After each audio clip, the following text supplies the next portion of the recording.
டாஸ்மாக் கடைக்கு போகாது, வேண்டாம், தப்பு. நம்மளும் போக மாட்டாங்க. திமுக காரன் அங்கேயே தான் குடியிருக்கிறான்.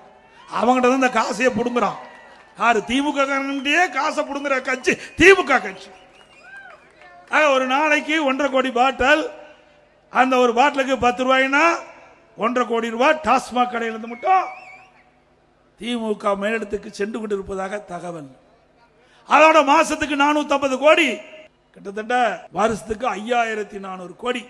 அப்படி 4.5 ஆண்டுல சுமார் 24,000 கோடி இந்த டாஸ்மாக் கடையில் ஒரு பாட்டிலுக்கு 10 ரூபாய் வாங்கினது மட்டும் கொள்ளையடித்த அரசாங்கம் ஸ்டாலின் தலைமையில் கண்ட அரசாங்கம்.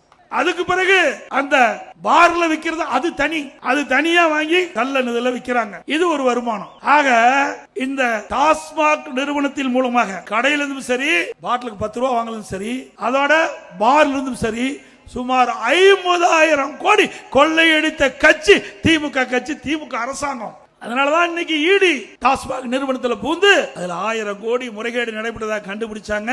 திமுக ஏதோ பேசி சமாளித்துட்டு இருக்கிறாங்க. விரைவில் உண்மை வெளிவரும். மீண்டும் அதிமுக ஆட்சி அமைந்தவுடன் இதை முழுமையாக விசாரிக்கப்படும். சட்ட நீதியாக யார் தவறு செய்யலோ அவர் மீது உரிய நடவடிக்கை எடுக்கப்படும்.